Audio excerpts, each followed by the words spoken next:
Hey everyone, this is Dan Lobby. Welcome to a bonus edition of the Orange and Brown Talk podcast. I've got Kay Cabot and Doug Lesmerises here, and we are going to preview the NFL playoffs, which start on Saturday with Super Wild Card Weekend.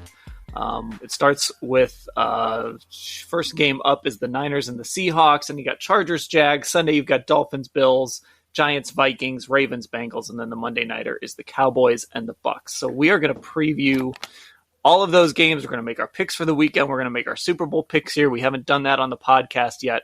So that's all coming up here on this quick little bonus edition of the Orange and Brown Talk podcast. But before we do that, I've been thinking about something on the AFC side of things. And we touched on this a little bit in our roundtable pod that went up on Friday morning about Deshaun Watson's legacy. And I was sort of thinking about these AFC playoffs. Are these like legacy playoffs in the AFC all of a sudden? I was thinking about this. So, Kay, when you look at it, you've got Josh Allen, right? Mm-hmm. They came in as the favorite this season, and he's got a chance to kind of get over that hump and get his team to the Super Bowl and maybe win it. And if he doesn't, do people maybe start to wonder about Josh Allen? For Patrick Mahomes, got his chance to go to a third Super Bowl and maybe win a second. And I think if that happens, you start to wonder, like 10 years from now, are we talking about Patrick Mahomes as the greatest quarterback of all time if he gets a few more?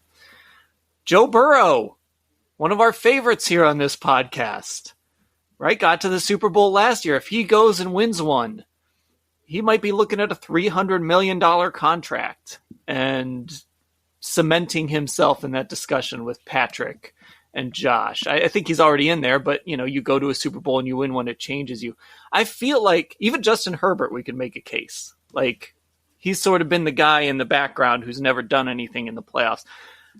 There's an interesting case here for all of these quarterbacks, and it's why I think we might be looking at some legacy playoffs here in the AFC all of a sudden.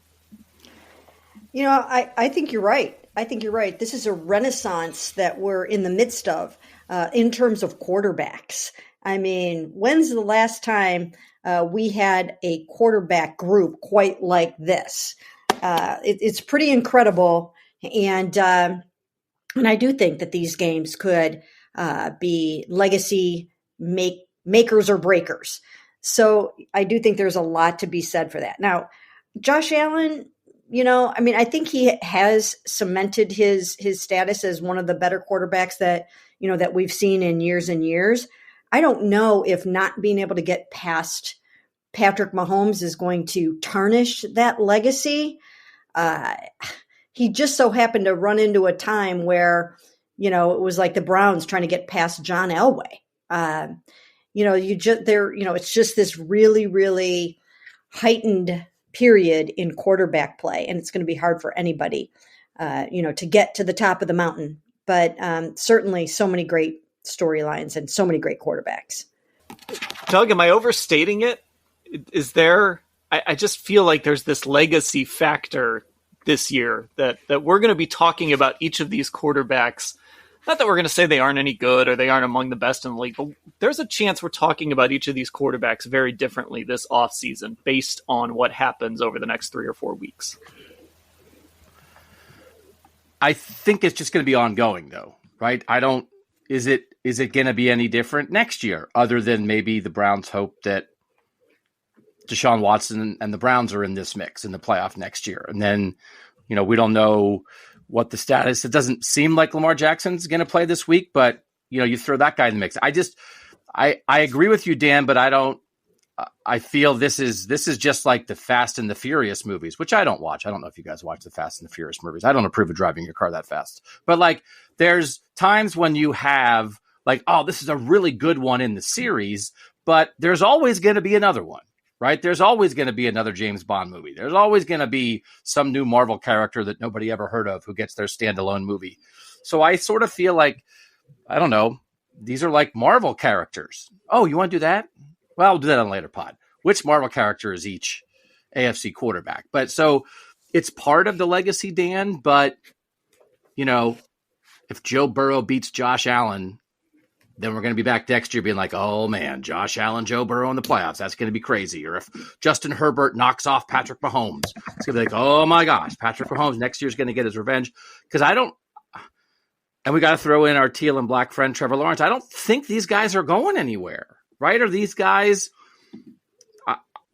is anything going to change in the next 5 years that's not going to have us back talking about these same players in these same situations at this time of the season?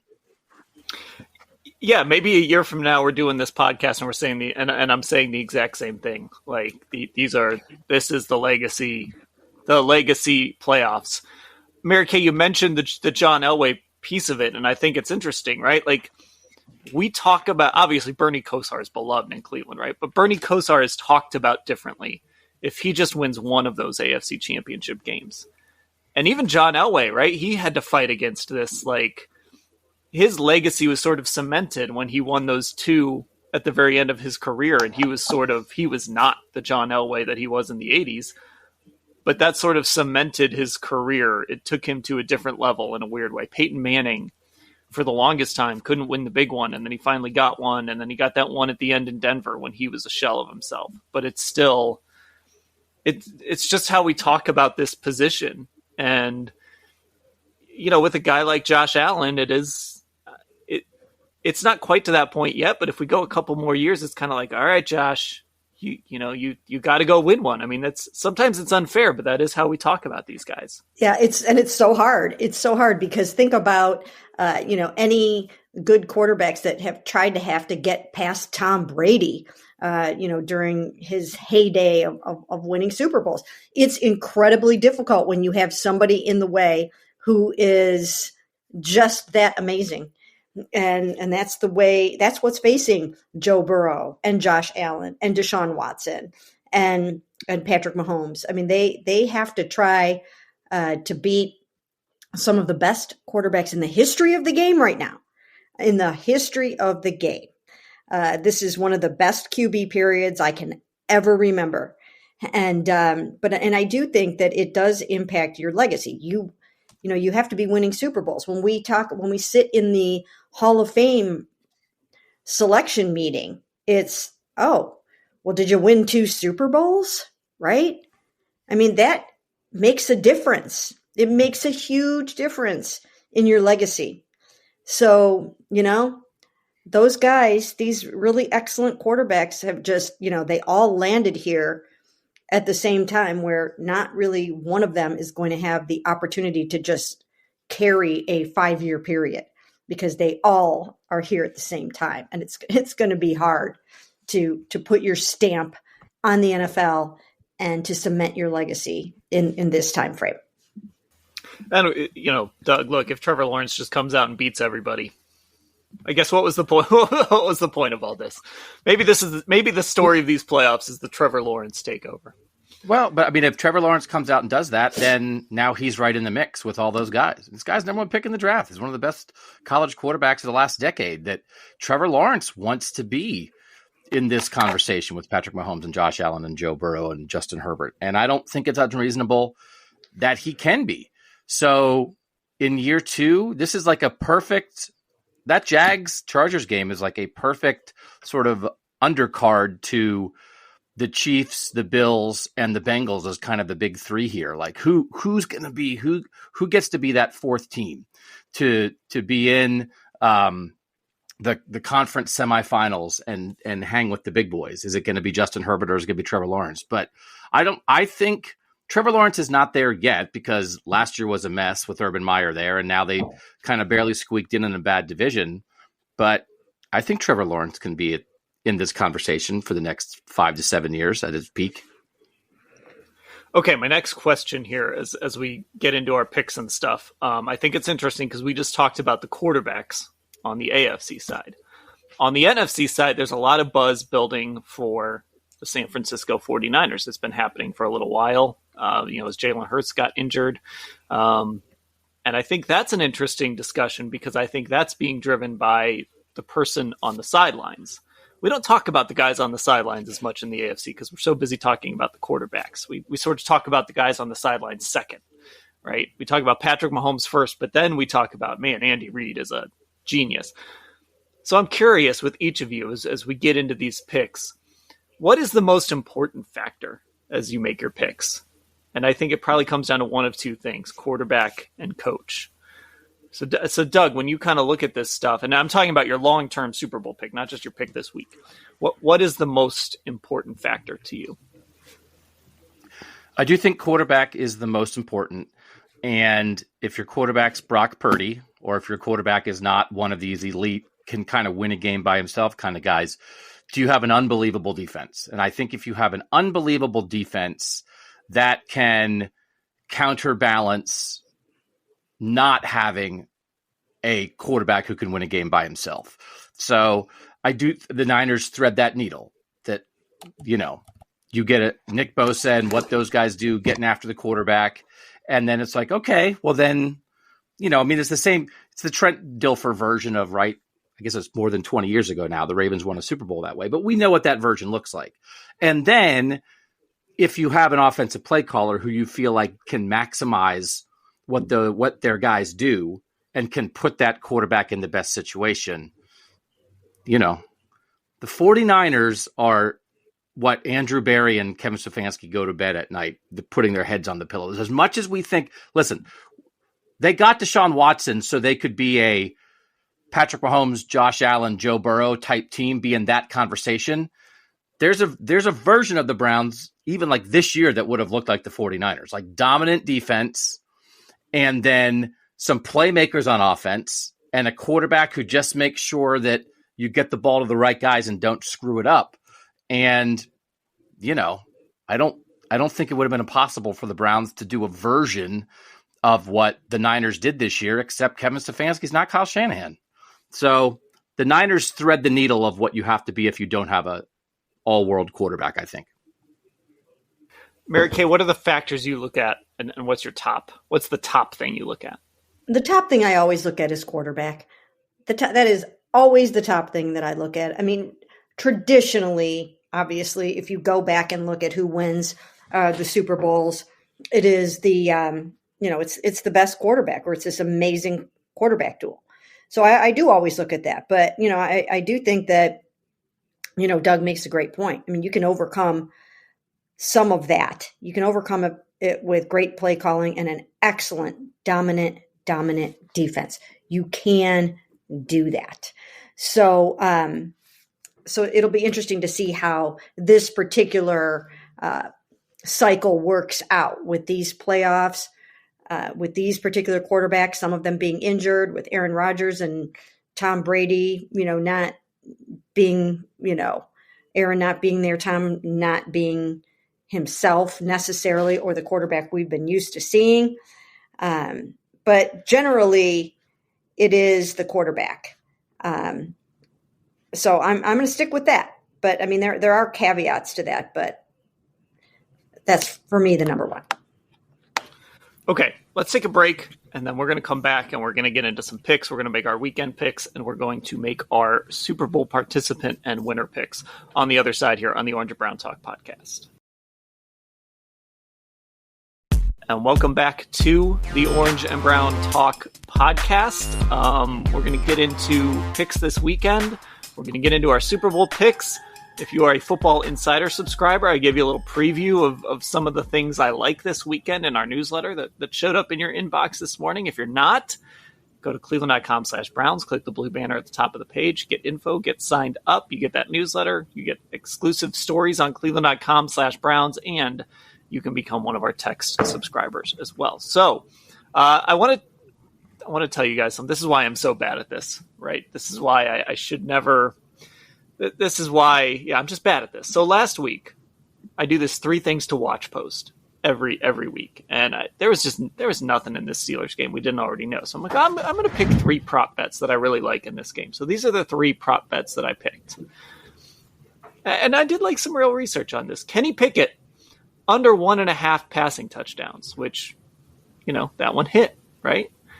Deshaun Watson, over 208.5 passing yards. Well, that one hit too. First quarter, under 7.5 points. That one hit.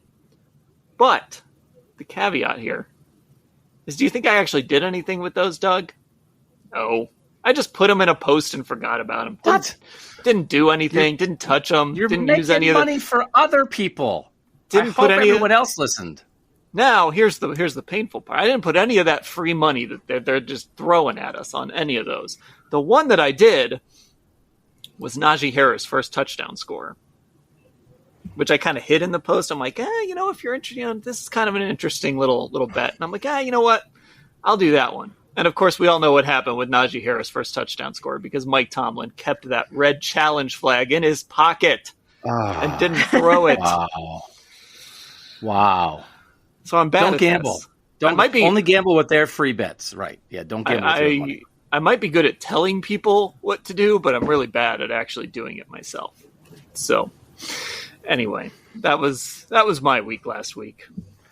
Can I interrupt one thing? Because I want to ask you guys a little trivia question. Maybe you know this for sure. Do you know how many games the Browns won against playoff teams this year? I didn't. I haven't looked that up per se. Without looking it up, I'll tell you in 5 seconds. Just off the top of your head. None. They beat Baltimore, so it's got to be at least one. I'm gonna say three. So they beat Baltimore once. They beat Cincinnati once. And they beat Tampa. The comeback win against Tampa.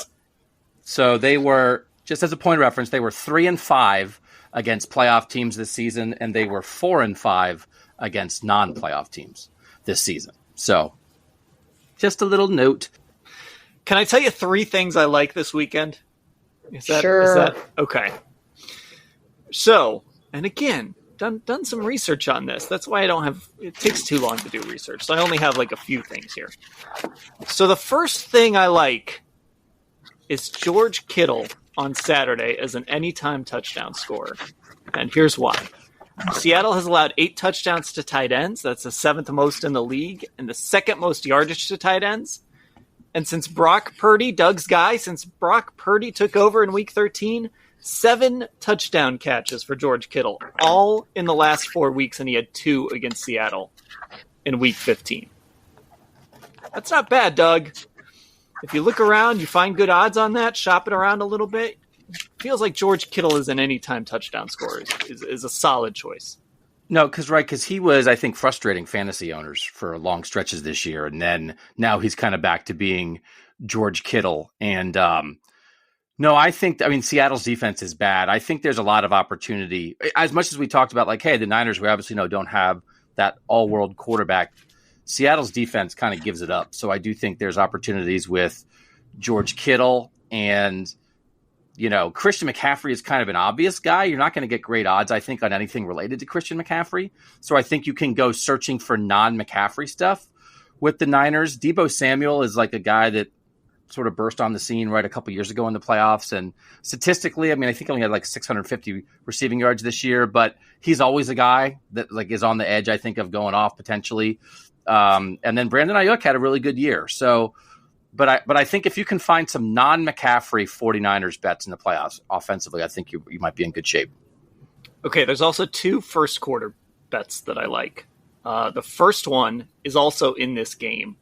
I like San Francisco over half a touchdown in the first quarter.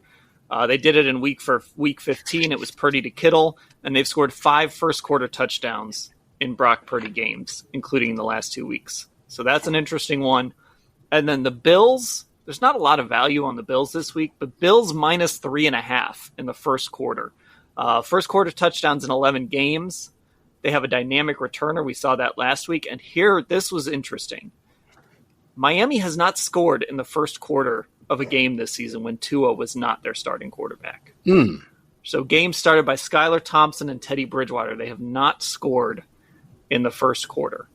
So you would need a Bills touchdown, Mary Kay, for this to hit.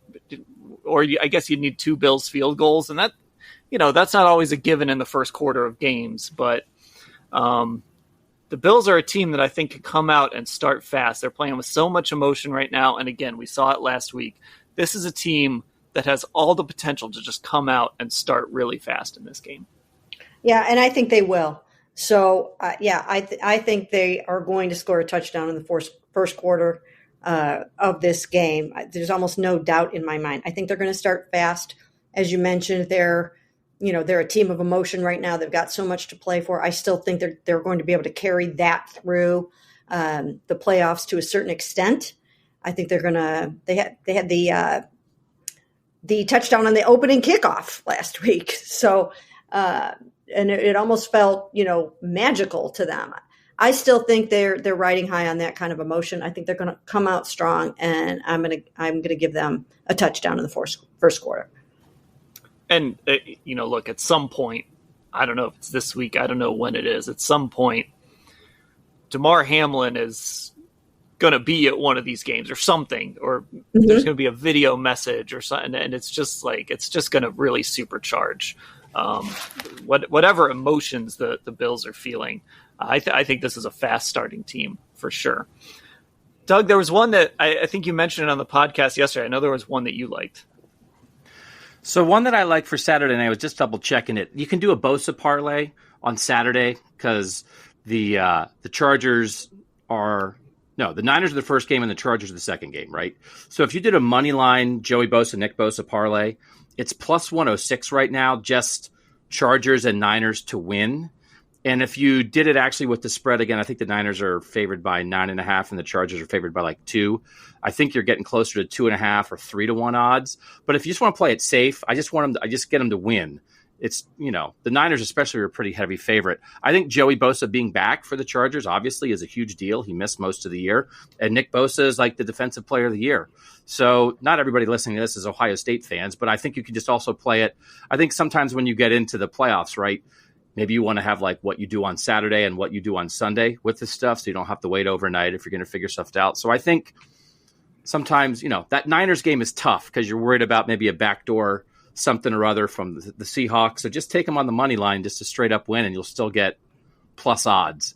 So Bosa parlay is on my radar. Is there another Bosa out there somewhere that the Browns could bring in to just pair with? No. Is there even if it's somebody who's 14 or there's somebody who's visited the Bosa's house regularly as a child, someone like that? There was who's the one guy? There's a cousin who is tight end with the Packers. If you could change, I can't think of his name right. It's Kumaro, right? Yeah, because right, yeah, the Kumaro tight end because people know this story, right? Eric Kumaro is defensive end at Ohio State. He gets drafted by the Miami Dolphins in the first round, and he's a defensive end. And then the next year, I can't remember what order it was. The next year, the Dolphins draft another defensive end in the first round by the name of John Bosa. And then John Bosa marries Eric Kumaro's sister, who is Cheryl Kumaro, who would then become Cheryl Bosa. And then they have 2 sons. So these are 2 defensive ends whose father and uncle were both first-round defensive end picks. And then their cousin is a tight end for the Packers. So the Browns can get that guy, go get him from the Packers and make him into a defensive end. But there is not another brother. But it's nobody has ever been made to be defensive ends more than the Bosas were made to be defensive ends. Is there a neighbor? Somebody, just someone who's been Bosa adjacent? Yeah, the ragamuffin down the street who just used to come around, and the cousin Oliver used to come around and hang out. And by the way, John Bosa was giving him secret pass rush lessons in the backyard. Yeah, I'll double check. If whatever. Thing of it is, the Browns have a Bosa. His name is Myles Garrett. They just don't win anything with him. It's what? That's the thing with the Niners. Why I'm when you look at the Niners now, the Niners have Fred Warner at linebacker, and if the Browns had Fred Warner at linebacker, Andrew Berry would be running around in the street throwing confetti in the air because they don't have a guy like that at linebacker, especially a healthy one. But when you look at Christian McCaffrey, Nick Chubb, Deebo Samuel, Amari Cooper, George Kittle, David Njoku, Jacoby Brissett, Brock Purdy, Nick Bosa, Myles Garrett, it's okay, I don't know. There's a lot of things, and the Niners were 4-3 at one point before they got hot. So there was that inflection point where the Browns were struggling and the Niners were struggling. The Browns were struggling more, and then the Niners got it together with a rookie quarterback. And I don't see a ton of why the Browns could not have done something similar, right? I don't know. David Njoku, they're paying him all this money. All right, he's not George Kittle, but he shouldn't be that far away from George Kittle, should he? So anyway, I just keep thinking about the Niners in context of the Browns. And then if you think the Browns defense at its best can be 80% of the Niners defense, and then, by the way, you think Deshaun Watson can be 80% of Patrick Mahomes, then we better be on this podcast a year from now talking about the Browns as at least the 3 seed in the AFC playoffs and whether or not they can win the Super Bowl. Anyway, sorry. I didn't mean to interject Browns discussion in this playoff show. Well, look, it is this is orange and brown talk. This is not teal and black talk or whatever other colors we have in these playoffs. Pewter. Pewter and gold talk podcast. I feel like the 49ers, there's probably like 50 49ers podcasts out there because you're in the Bay Area. I think everybody in California just has a podcast. They're giving it at like 5 years old. They're like, here's your podcast. Yeah. And there it is. They're all about like how to do a startup, like eating vegan or the Niners. Right. They all own a company and they all have a podcast. That's how it is. All right. Mary Kay, I don't know if you had a prop bet. If you didn't, we can get right into picks here. Yeah, I have a prop bet. It's Tom Brady under 28.5 completions. Ooh, a Tom Brady under. And I'm thinking under on that. That's interesting. Right? I mean, that seems high. So I'm looking now to see. It's been sort of hit and miss. And like last week he had 13. I mean, are they really going to throw the ball as much as they have been this year? Like they've been throwing it 45, 50. I don't know. I don't know if they can win throwing the ball that many times. Maybe against Dallas, but you got Micah Parsons out there. They got to get playoff Lenny going. Before last week's game, Brady completed more than 30 passes in 5 consecutive starts, averaging 312 yards and 49.1 pass attempts. So you're thinking he won't be able to do that against the Dallas defense, is what you're saying? Yes. He attempted 27 passes in his first matchup. Attempted 27 in his first matchup against Dallas, leading to 212 yards, 1 touchdown, 2 sacks. But I'm still going to go under on this. I would go under on this. So I guess I don't want to. It's not going to be chalk, right? We're not going to get 6 favorites winning this weekend, probably, right?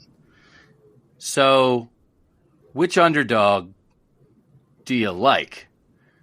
And I might like Tampa as my underdog. And I think if Tampa's going to beat Dallas, Tampa's plus 2.5. I think they do it with Tom Brady, bing, bang, boom, right? Mm-hmm. Short passing game, get Mike Evans going.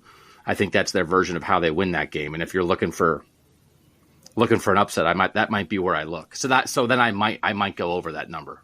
What's interesting though is the under is the favorite. The under is minus 130 and the over is plus 100. So it appears that DraftKings agrees with Mary Kay on this, that they think it's an under for some reason. And but you're right. Like there's going to be, I mean, who are the 3? There's 3 teams, right? If you're going to pick an underdog, there's 3 teams you're looking at. You're looking at the Bucks. You're looking at the not the Charger. You're looking at the Jaguars, and you're looking at the Giants. Yeah, all those games are field goal games. Right. So you think one of those 3 teams is going to steal a win. If nobody's thinking Miami. I don't think anybody's thinking Seattle. So it's kind of those other 3 that you're looking at. And then the other one's Baltimore. Yes, Baltimore against Cincinnati. And like Lamar has not practiced all week. Mary Kay, you can't not. He hasn't practiced in a month. He's not going to miraculously show up in this game right after not practicing, right? I don't think so. I really don't think so. Did he say, what was his post on social media? Did he say did he rule himself out? He didn't specify, but he just said he's still dealing with a swollen knee, a PCL sprain, I think it is. I was just looking up There is Dallas's still team. inflammation surrounding my knee. Yeah, I've suffered a PCL grade 2 sprain on the borderline of a strain 3. Yeah. So that's a pretty significant sprain. I'm going to say this about this prop bet. I've been putting some thought into it, Mary Kay. They're begging people to take the over, right? Putting that at plus 100. Oh, take the over. Tom Brady's going to do this easy, right? Yeah. I think you might be onto something here. And I hate going against Tom, but I think you might be onto something. well, Dallas has the 8th ranked pass defense in the NFL as well. So I think that's significant. And we'll be back on the Orange and Brown Talk podcast with our picks.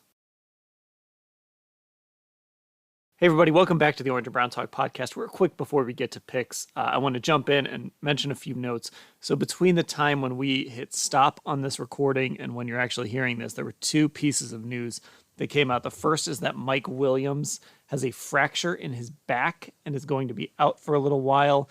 We talk a little bit, I think I cut out some Mike Williams stuff in here, but we talk a lot about the Chargers and some things like that. So we were not aware of the extent of Mike Williams' injury when we were discussing the Chargers on this podcast. And the other piece of news, the Ravens did officially rule out Lamar Jackson. We didn't know that at the time.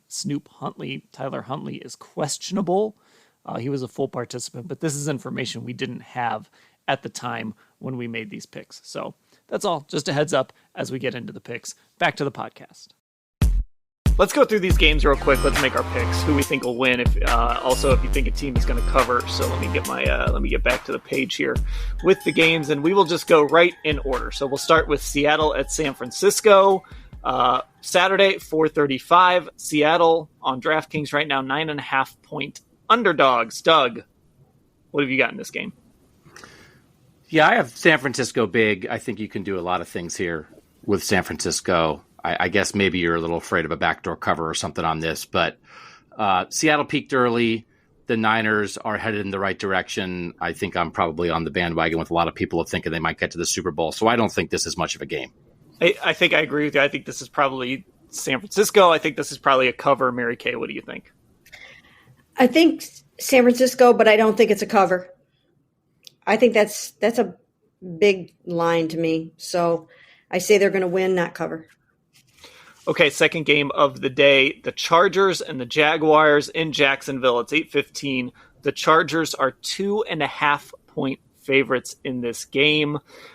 Full disclosure, again, we talk about that free money. I did go ahead and take a Chargers to win the AFC future. Not that I think they actually will, and I would never have actually put real dollars on this, but yeah, the odds were good. They were the least obvious of the big four in the AFC. I don't think they're in that class of Cincinnati, Kansas City, and Buffalo, but they're a team getting healthy. If they get hot, I could see them winning 3 games. So Jacksonville. So I'm going to take the Chargers in this. I think the Chargers are the better team. I like what the Jaguars have done. I did see a tweet, I believe it was from Warren Sharp this week, that when you kind of look at the quarterbacks they played down the stretch, it wasn't incredible, but it doesn't matter.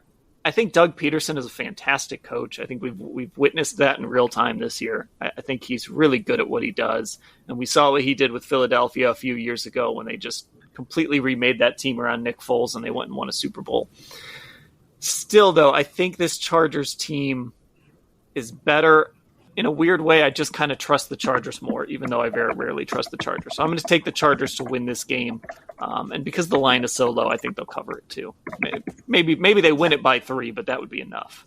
Doug, what do you think? This defense getting healthy, I think, is a big deal. I think I'm with you, Dan, of the Chargers generally is sort of an interesting medium shot to make the Super Bowl out of the AFC. We've been dancing around with Justin Herbert since he got in the league about how good he is, and maybe we're right on the precipice of the Justin Herbert explosion. And well, I'll say it now, if they beat the Jaguars and if it winds up being Chargers Chiefs in the next round, the last 2 years, the Chargers and the Chiefs, the Chargers are 1-3, but their 3 losses are in overtime and 2 3-point losses where they had the lead and the Chiefs had to come back. I think the Chiefs know the Chargers aren't scared of the Chiefs. They can play right with them. If someone's going to derail Kansas City, I think it is the Chargers. I think they would welcome that matchup. And so if LA can get past this one, and I think they would, I'll take the Chargers minus the points. I think it could get very fun next week for that Chargers Chiefs game if that's what we get. Yeah, Mary Kay, this is sort of the weird one, right? Like, again, the Chargers, the Jaguars are really the team that you need to see them clear that hurdle. But yeah, I mean, if they get past this game, Doug's right. This team's not scared of the Chiefs. This team seems to believe they can go in and beat anybody. Who do you like in this game? I'm going to say the Chargers, and I think they're going to cover. I mean, they won 4 out of their last 5 and 6 out of their last 8.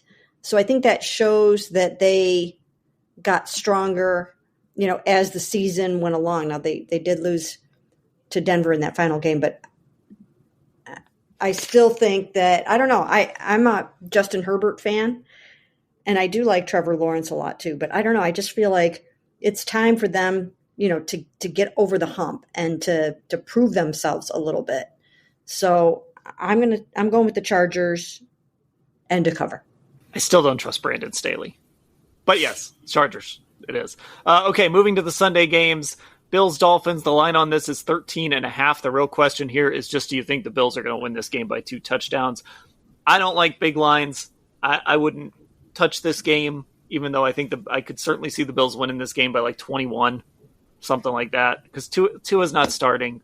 I just think this Dolphins team is a shell of the team that ran out early in the season. And of course, we all saw what they did to the Browns back in November.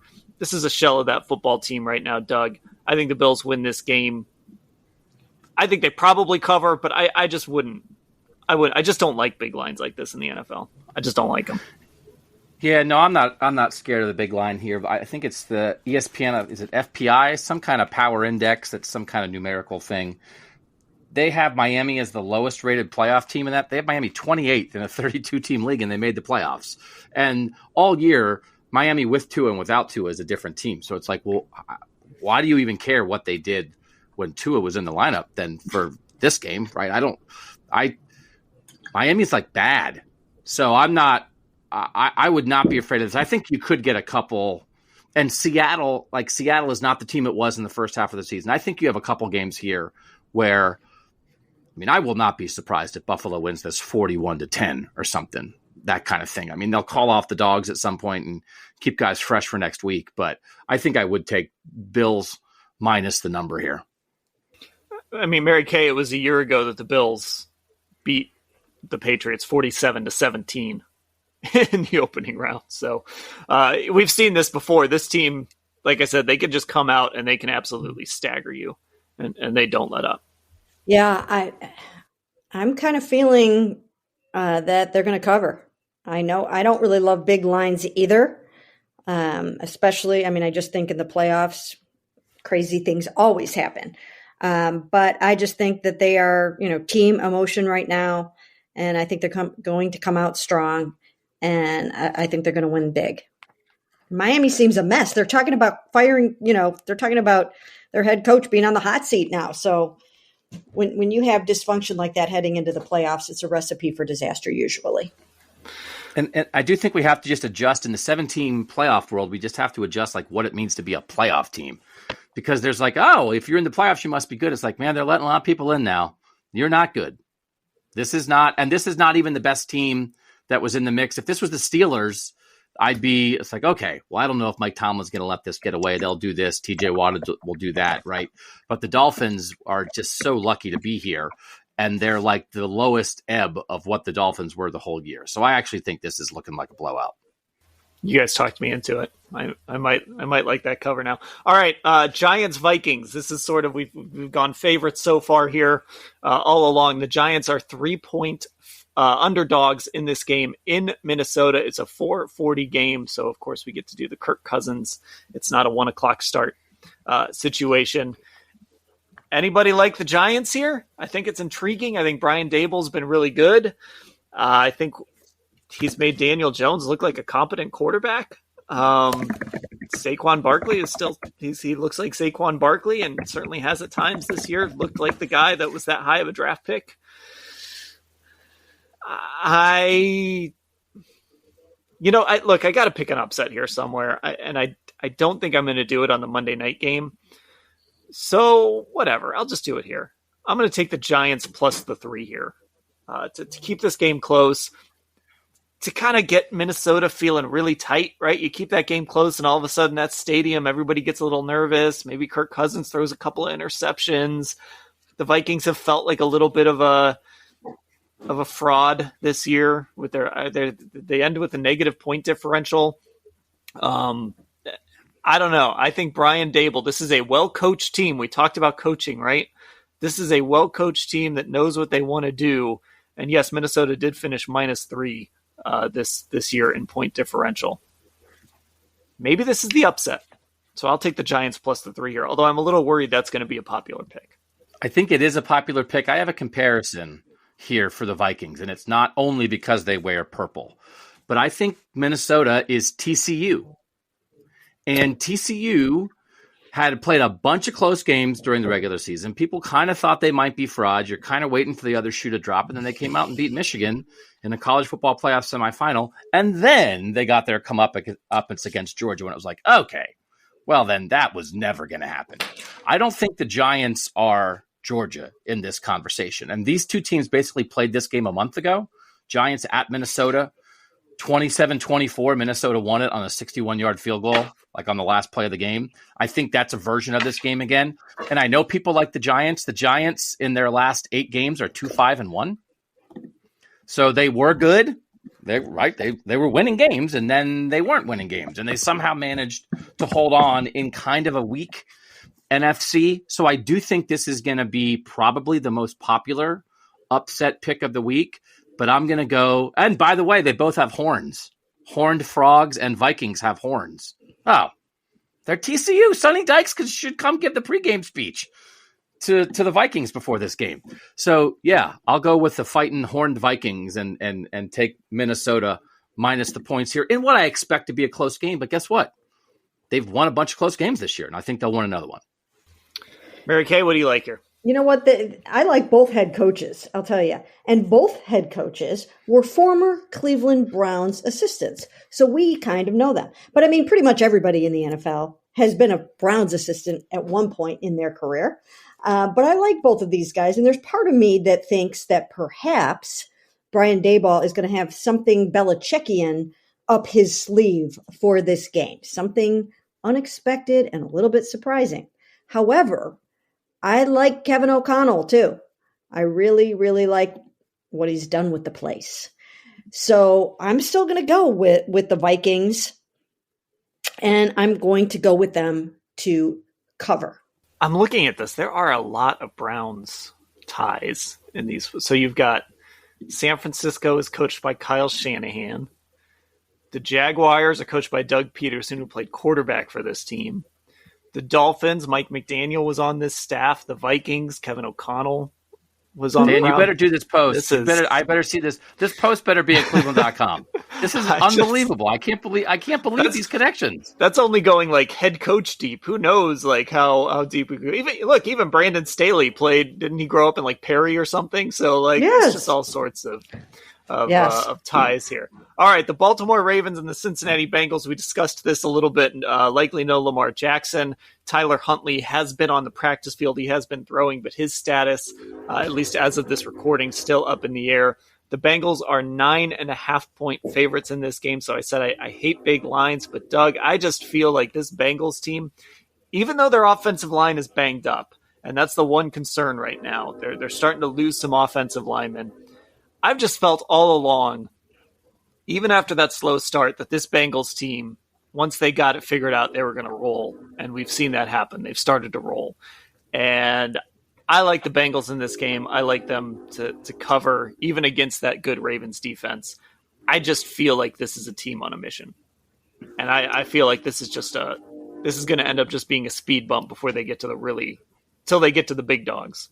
So I was trying to look things up to make this a football argument. I'm not sure it's much of a football argument, but this is one of the things where in college football, we've had like a lot of consternation about the idea of as in another year, they're going to expand to a 12-team playoff of rematches. And you see rematches in conference title games right now. And what if Ohio State and Michigan play 3 times in one season coming up? And we're just going to have to get used to that in college football because it's the norm in the NFL. So these teams are division rivals. They know each other intimately. They don't like each other. They're the 2 best teams in this division, and they have to play this game against each other. And I agree. Again, like looking ahead, I think I like the Bengals against the Bills. I like that matchup for the Bengals. I think you could see what the Bengals were doing early in that game against the Bills before the Damar Hamlin injury. But this mostly on weirdness and emotion and how I guess they're going to have to play Huntley, but at least it won't be Anthony Brown. This feels tricky for me to the Bengals because I think it's a division rival. They have a good defense. They're a well-coached team. They've also given some stuff up. We know the Ravens blew a bunch of leads this year. But I think the Bengals could look past them here. And last year, the Bengals did not have a ton of expectations, and they wound up being a team of destiny. And now they do have some expectations. And it just feels like sometimes you trip over your own expectations. I actually think the Chargers are in the Bengals spot from last year. Right? When we think about, we thought Joe Burrow was good, and then the playoffs came, and it was like that was the beginning of Joe Burrow. I think that's where we could be with Justin Herbert on the Chargers. But now the Bengals, a lot of people are saying exactly what you're saying about the Bengals because that's what they look like. That's the football argument. And the non-football argument is Mike McDonald as a defensive coordinator now gets a third look at these guys, knows exactly what they do well, what they don't do well. They're going to make a game plan offensively to run the ball like crazy. J.K. Dobbins, right? They got these guys. They got the run game back. Roquan Smith has revitalized this defense. And so I'm definitely scared of the big number. And if I'm searching for like a wild upset, this is where I land. So like, would I pick the Ravens to win this game? Would I actually pick them? I don't know. I definitely take the 8.5. And I might think about putting something on a money line because this just feels like the Bengals could look past this. And the Ravens, who've had a crazy year and have a quarterback who is hurt and is he going to be there? I don't know. Might rise up here. So it's mostly emotion, but this is what happens when you play a division rival in round 1 of the playoffs, I think. Mary Kay, I think those are fair arguments. Mm-hmm. On the flip side, the Cincinnati Bengals have lost 1 game since October 16th. Mm-hmm. And that 1 game was on Halloween to the Cleveland Browns. And even the canceled game against Buffalo, they were ahead 7-3 in that game. I just think this team is just rolling. I think they're confident. And here's the thing, because I think the division thing is interesting, and I think playing a team for a third time is interesting. But the Bengals have spent this week kind of saying, were the Ravens a little dirty on Sunday? They've sort of been getting themselves a little angry at the Ravens. I don't think this is a team you look past. All right, Mary Kay had to run here real quick because as we're recording, this is the life of an NFL beat writer. Jadeveon Clowney released a statement about the story that was last week when he talked to Mary Kay Cabot. I'll just read it real quick before we get into these final picks. Just as a son and parent, I want to fully apologize to anyone I offended, specifically Myles Garrett and his family. My words in the locker room were not only taken out of context, but completely misrepresented. As a man, I have reached out to Myles specifically to apologize. I will continue to learn and grow as I move forward. I will just say I don't believe he was taken out of context. I don't believe that Mary Kay took him out of context. So, I mean, if you say it, but then you say it and then people get mad and then you're like, oh, wow. It's like, yeah, no, you did. You said it. Like he said it. So this isn't like it's not a war between the media and between Mary Kay and Jadeveon Clowney, but like, just to be clear, like he said it. So right. That's just the way it is. He said it and he meant what he said in that moment. If he wants to say, you know what, upon reflection, I shouldn't have said it. I didn't, I was mad or whatever, but like, it's not out of context, Jadeveon, just so you know, it's not. No. So it's fine, but it's not. That part is not true. It's not out of context. Okay. Last game here, Doug. We'll make this pick on our own. The Dallas Cowboys and the Tampa Bay Buccaneers. Bucks plus 2.5. So the Cowboys are the favorites here on the road in Tampa. I don't know if Mike McCarthy gets. I know Jerry Jones has come out and said that it's not going to be one game to determine Mike McCarthy's fate, but I don't know if he gets fired if the Cowboys lose in the wild card round again. Maybe it depends on what Sean Payton wants to do. But this is sort of like that meme, like the guy with the stick poking something, and it's the Dallas Cowboys, and it's like, guys, you do something here. It's time. You've got to go win some playoff games here at some point. I think I like the Cowboys in this game, minus 2.5 against Tampa. I just don't trust this Bucs team. So I was trying to remember the time that, like, it's not a, the Bucs are bad. The Bucs had like a bad regular season, right? So that we know, but, in 2010, the Seahawks made the playoffs. That was with a losing record, and then won their first playoff game. They went in at 7-9 and won a playoff game. In 2020, Washington made the playoff with a losing record at 7-9 and played like a really tough opening round game against Tampa before losing 31-23. Like, Tampa had a goofy regular season, and you think about the game they played in Cleveland, right? Todd Bowles made terrible decisions, and the Browns had a miracle comeback, and Tampa did not look like a good football team. But there are just things here again of Tom Brady knows that.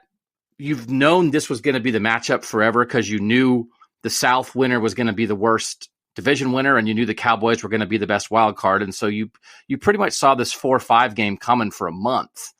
And I don't know. I think like this is the kind of game that the Cowboys lose, right? I mean, this is like, there's no reason for them to lose this. They're more talented top to bottom, except, by the way, the Bucs have the greatest quarterback in NFL history who's old, but still has a little bit of that in him. So does Tom Brady have enough to lead a Super Bowl run? No. Does Tom Brady have enough to beat the often can't get out of their own way Cowboys in a first round playoff game? Yeah, I think he does. So I think I like this upset here as well. I wouldn't put $1 million on it, but this is who the Cowboys are too often, is the team that goes and loses a game like this. And so I think Tom Brady is bing, bang, boom down the field, and Tampa wins this one. Yeah, I said I don't trust Tampa, but honestly, I don't know why I would trust the Cowboys either. So this is like the lack of trust game. Right here. All right, before we go, let's do this real quick. So the odds to win the Super Bowl on DraftKings: Kansas City plus 350. They are the favorite. Buffalo plus 400. San Francisco, the NFC favorite, plus 500. Philly plus 550. Cincinnati plus 800. We can kind of stop there. Well, I will say Dallas is plus 1,200. The Chargers are plus 2,000. Wow. Doug, who do you like? Who do you like to get there? Who do you like to win it? So I stated my case about, like, could the Bengals look past the Ravens and get tripped up? I think Josh Allen has been inconsistent this year. I don't know that I think Josh Allen can play 4 high-level games without making some killer mistakes, so I don't like the Bills. The Chargers are a nice sort of roll the dice kind of pick, but I think in the AFC, the team that I would trust to do it week after week after week is Kansas City. But I would be on alert for that Chargers game against Kansas City. Like, if Kansas City, the Chargers are looming for them. So I think I like the Chiefs or the Chargers, but I'll take the obvious pick and take the Chiefs. And then I do just think the Niners are at this point the best team in the NFC. From 4-3 to where they are now, the way they've played in the last third of the season, I think they've played better than the Eagles. And of course, Jalen Hurts was hurt. So in the end, I will pick the Niners against Kansas City. And this is one of those things. Then do I think like Patrick Mahomes is going to lose to Brock Purdy in the Super Bowl? No, I don't. So I would pick the Chiefs to beat the Niners, but I also would have some interest in it's a Bosa Super Bowl, right? I'm playing the Bosa parlay on Saturday, but a Chargers 49ers Super Bowl, and then I would take the Niners to win that. So I'll either take the Chiefs. My official pick is Chiefs over the Niners, but my backup roll the dice pick is Niners over the Chargers. So that's where I'll land. Weird things happen in the Super Bowl. That's the thing, right? Like, you get to the Super Bowl and weird things happen. You know, I referenced that Eagles Super Bowl under Doug Peterson a few years ago, and I remember going into that game, it was like, oh, the Pats are going to roll in this game. This thing's over. And you heard that for 2 weeks, and then you get into this shootout and the Eagles win. And so that's the scenario where, like, you get Chiefs, Niners, and Brock Purdy ends up winning a Super Bowl because just weird things happen in that game. It's really hard. You got a long halftime. You got all this buildup. You're on the field forever before the game. It just changes everything. I kind of wish I would have gone first because I was going to pick the Chiefs too. I mean, we're all allowed to pick the Chiefs. No one gets mad at that. I just feel like this team is, I don't know, there's just something about them. There's been some weeks where they've sort of played with their food a little bit, and they probably played a closer game than they should have, like against the Texans or whatever. I just think Patrick Mahomes is playing at a whole nother level. He's probably going to win his second MVP award. I think he's the best quarterback in football, and I personally, I don't think that's debatable. I just, for whatever reason, something feels right about this Chiefs team right now. And I think the Bengals offensive line issues worry me because they're banged up and they're losing guys.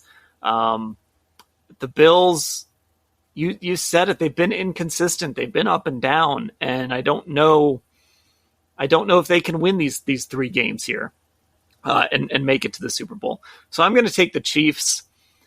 And you know what? I'll ride with the Eagles. Let's say the Chiefs beat the Eagles in this game. I think at some point, Brock Purdy has to be Brock Purdy over the next month, unless he's just the next Tom Brady, which is probably unlikely. So at some point, he's got to be Brock Purdy, and I think that's enough to get the Eagles to the Super Bowl. So I'll go Chiefs over the Eagles. So you can do, I like these because you don't have to pick a winner. You can just do like Super Bowl matchups, what the odds are for that. Kansas City, Philadelphia Super Bowl is plus 550, so 5.5 to 1. Kansas City, San Francisco Super Bowl is plus 650. And then again, like if you're betting on the Chiefs to make the Super Bowl, I would do a backup bet on the Chargers so that if the Chargers upset the Chiefs, it doesn't like ruin everything. It actually is like, okay, well now I have my upset thing. I just like this. Chargers, San Francisco is 35 to 1 on the odds of that Super Bowl pairing happening. And Chargers Eagles is 30 to 1 on the odds of that Super Bowl happening. So I know you and I have both danced around the Chargers. We're not certainly the only people doing that, but take the Chargers with the top 2 seeds in the NFC, and that's your Super Bowl pairing. You're getting 30 and 35 to 1 as your odds. Yeah, the Chargers are where the value is, right? Because the big 3, the Chiefs, the Bengals, and the Bills, there's not a ton of value on that. The Chargers are kind of the sleeper. They're where the value is. And honestly, if you took a Chargers future and you kind of played it smart along the way, you could kind of hedge it. So, yep. Like this Jaguars game, if you could figure out a way to hedge, and then no matter what happens Saturday night, you end up a winner. But I'm not smart enough to figure that stuff out. I don't think in the NFC there's really much chance. I don't think there's any chance that somebody other than San Francisco or Philadelphia makes it. I don't think Minnesota's a real contender to get all the way through. I don't think Dallas is going to get all the way through. Tampa, Tom's not going to put 3 games together like that.